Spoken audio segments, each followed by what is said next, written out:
Welcome to the Royal Palace, Drottingholm Palace, in Stockholm, Sweden. While visiting Sweden, you have got to go to Gamla stan, which is the old town, and visit the palace. Starting with the changing of the guards, which happens between 12:15 and 1:15 every single day, with the parade of the soldiers coming from the barracks around the palace for the ceremony. Depending on the day of the week is what depends on the time of the event.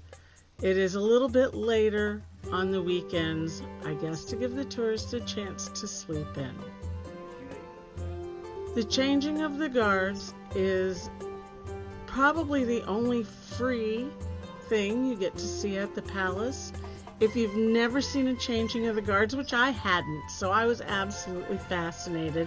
I have yet to visit England and go to Buckingham Palace or to Greece or anywhere where you hear about them having changing of the guards ceremonies.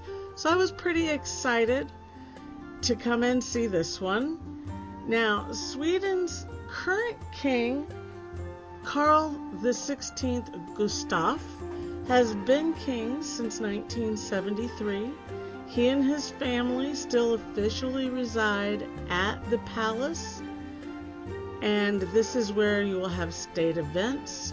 There are government events, and this is also the 600-room palace that these people call home.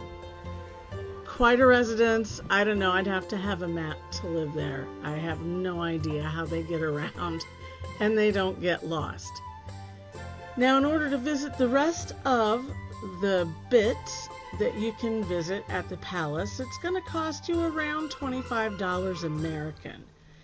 You can pay a few dollars more and you can get a guided tour of everything, but there are also apps, audio tours, and that kind of thing to help you get around. You can see actually quite a bit for a royal palace. I mean, I have been to palaces and I haven't seen that much of them, so there's a lot to see and do here. As you can see, the area around the palace is just surrounded by absolute beauty. It's in the center of everything still today, and Parliament meets right across the street from the actual residence of the king. So this is still a very functioning government, and it's a beautiful place to hang out, and it's a beautiful place to see. So inside the palace, you're going to get to look at a few things. There's an antiquities museum. There's a medieval history museum.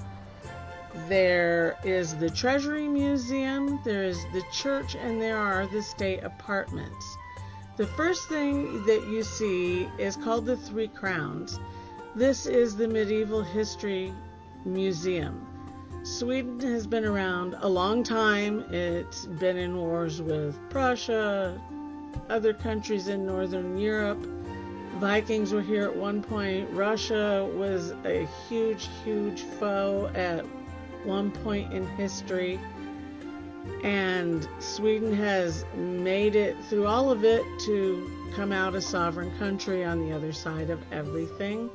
So this is basically a dungeon that you go into, and you see all about the history of the castle, some of the history of the monarchy.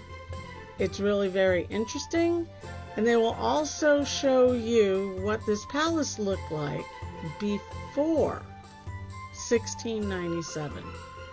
The current palace was finished around 1760. It was begun in 1697 because the original palace burned to the ground. It was an enormous fortress-like figure, and 1697, it was completely wiped out.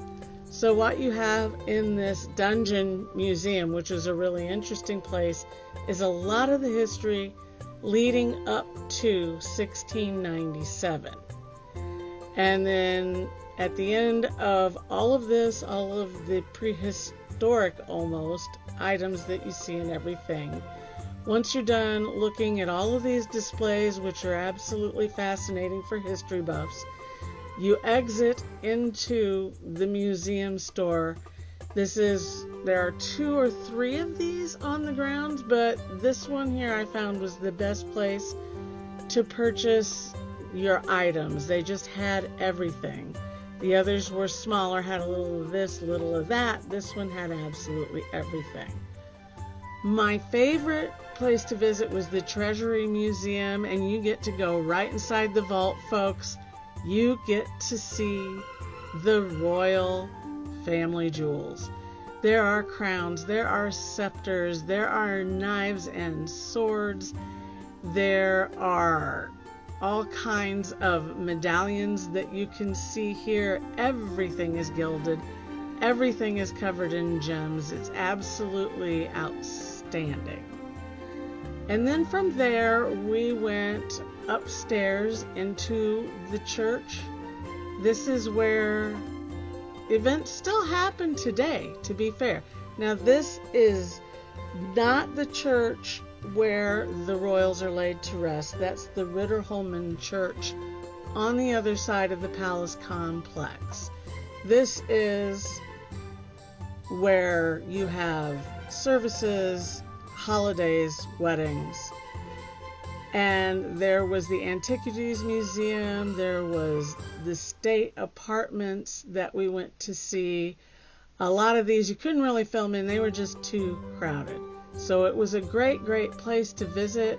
It's open 10 to 5 every day, and I highly recommend it.